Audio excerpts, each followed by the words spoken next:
Hi, ako si JC. At may stalker ako. Before mag-start yung kwento ko, gusto ko muna magpakilala sa inyo. Isa ako influencer dito sa Pilipinas at kadalasan gumagawa ako ng comedy skits.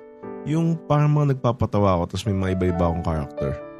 20 years old na ako ngayon at first year pa lang ako kasi nag-stop ako ng pandemic. Isa din pala akong introvert. As in super introvert ako pagdating sa labas. Makulit ako sa camera pero pagdating sa ibang tao, parang gusto ko na lang magkulong sa bahay. Kaya nga minsan kapag may nakakilala sa akin sa labas at gusto magpa-picture, mukha ko lagi napipilitan dahil nga nahihiya talaga ako. First day ng klase sa pagiging college ko at umupo ako sa pinakalikod ng classroom. Tapos bigla may tumabi sa akin. JC, kamusta bakasyon mo? Siya si Krisha. Naging classmate ko siya nung senior high school. Naging mag-close kami dahil sa TikTok. May pagka-influencer din kasi siya. Mahilig siyang sumayaw sa TikTok at may 20k followers din siya dun. Dito ka rin pala nag-enroll? Oo eh. Ito lang naman yung malapit na college sa bahay namin. Ang iba kasi kailangan mo pang sumakay ng jeep ng 2 beses. Oh, musta naman bakasyon mo? Ox lang naman. Bad trip nga eh. Di pa rin umaangat followers ko sa TikTok. Sumasabay naman ako sa trending ng sayaw. Eh ikaw, ilan na yung dagdag mo sa TikTok? Almost 200k din. Kaya yung total account ko nasa 400k na din. Di ko talaga gets paano dumadami followers mo. Di ko naman pogi eh. Sakit mo naman magsalita. Ikaw nga, di ka magaling sumayaw eh. Totoo ba? Uy, ito naman di mabiro. Joke lang. Ito, gumanti lang naman ako, iyak ka na kagad. Sabi mo daw magaling sumayaw. Pangarap ko pa naman yun. Joke nga lang. Sorry na. Di na kita bibiroin ng ganun. Dali mo talaga ito yung kailan eh. Pakalambot mo. Yo, ewan ko sa'yo. Bahala ka na nga dyan. Si Krisha lang yung kakilala ko sa classroom namin. Yung mga kaibigan ko kasi nung senior high, lahat sila nagsilipatan ng malalayong school. Hindi ko pa naman tiptong kasama si Krisha. Naging kaibigan ko lang naman to kasi siya yung unang lumapit sa akin. Uy, first day na anto ka na kaagad? Ha? Ay, kulang kasi ako sa tulog kagabi eh. Bakit? Ano naman bang pinagpuyatan mo? Ay, naisip kasi ang video kagabi kaya ginawa ko muna bago matulog. Grind na grind sa followers ah. Siyempre. Kaya 380 lamang ko sa'yo eh. Oh, uyabang ka na. Dapat hinahata ka na pababa eh. Joke lang. Habang nag-uusap kami ni Krisha, may napansin ako nakasilip na babae sa bandang pinto namin. Uy, tignan mo yun oh. May nahanap ata siya dito sa room. Sino? Yung babae? Oo. Gagi, ang ganda niya. Raulo. Malam pinahanap na lang jowa niya dito sa room. Oo, hinahanap niya ako. Bigla akong kinutungan ni Krisha. Si Raulo, mamaya marinig ka nun. Ano naman kung marinig niya ako? Ah, ganun. Sige ah. Kausapin ko tas pakilala kita. Uy, wag. Nagbibiro lang yung tao eh. Wala. Wala nang atrasan to. Kapalam mo na mukha mo ngayon ah. Uy, gagi gawag. Ate, sino po hinahanap nyo? Baliw talaga to si Krisha. Tumayo siya tas bigla niya nilapitan yung babae sa labas ng pinto. Noong mga panahon na yun, akala ko sasabihin ni Krisha na gusto kong makilala yung babae. Kaya bigla ko yumuo sa lamesa ko nun. Hindi ko narinig kung ano yung pinag-usapan nila kasi malayo sila. Pero after ng mga ilang minuto, bigla na lang bumalik si Krisha sa upuan niya. Uy, kala ko baka kausapin mo.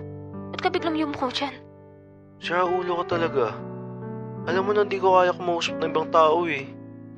Sabi mo gusto mong makilala. Oo, pero ayoko muna siya kausapin. Teka, asan na ba siya? Umalis na. Ano ba sabi niya?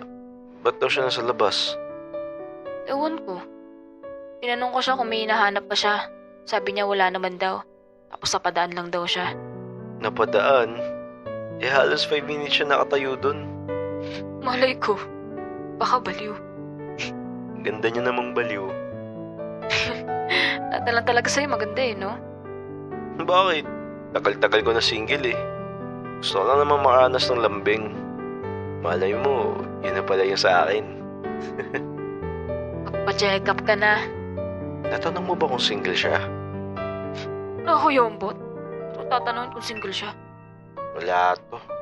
Mahina to maging wingman. Wingman babae ako. Di wing girl. Sana makita ko siya mamaya sa corridor. Bakit? Kaya mo ba siyang kausapin? Hindi. Gusto ko lang malaman sa yung room niya. Parang aso. Puro tahol, wala namang kagat. Bigla na lang dumating yung prof namin nun, kaya hindi na kami nag-usap ni Krisha. After ng klase namin, dumiretso kagad akong pag-uwi sa bahay. Paghiga ko sa kama, binuksan ko agad yung TikTok at nagbasa ako ng mga comments. Habang nagbabasa ako, biglang may nag-pop up na message request sa akin. Hi! Fan mo po ako. Since hindi naman ako snobber, inaccept ko agad yung message niya para mag-thank you. Uy, thank you. Sa mga katulad mo, kaya ako lagi nagsisipag. Sobrang fan niyo po ako. Ilang beses ko na po kayo sinilip sa classroom niyo. Classroom? Kailan? Kanina po. Wait, sumilip sa classroom? So, schoolmate ko siya. Teka, baka siya yung magandang babae na sumisilip kanina. Teka, ikaw ba yung nakita ko na sumisilip kanina sa room? Di ko lang po sure kung nakita niyo ako. Pero fan na fan niyo po ako. Tsaka crush po kita. Grabe naman si ate. Tama na po pambabola, wala akong barya. Totoo nga po. Di ko nga po maalis yung tingin ko sa inyo kasi ang pogi niya po pala sa personal. Wait, totoo ba to? May stalker ako? Baka siya talaga yung kanina sa pinto. Shit, ang ganda pa naman niya. Paldong-paldo ako dito. Kapag bukas nakita ko yun, kakausapin ko yun. Total, crush niya naman pala ako eh. Ano pala name mo? Ay, secret lang po muna. Nahihiya pa po kasi ako sa inyo eh. Parang sira. Sige, kahit nickname mo na lang. Kung ano itatawag ko sa'yo dito sa DM. Danica na lang po tawag niyo sa akin dito sa TikTok. Okay. Danica. Baka may mabibigay ka pang hint kung sino ka sa school. After ko chat yung last message ko sa kanya, hindi na siya nag-reply. Ayoko naman mag-second chat ulit kasi baka mahalata na jowa na ako. Kinabukasan nun, pumasok ako ng maaga ng nakangiti. Alam ko kasing may nagkakagusto sa akin sa school. Habang naglalakad ako sa corridor nakasalubong ko yung magandang babae kahapon na nakasilip sa room. Nagdadalawang isip pa ako kung kakausapin ko ba siya. Pero bahala na. Hi. Ikaw ba si Danica, yung nagkakagusto sa akin? Excuse me? Kilala ba kita? Tsaka hindi Danica name ko.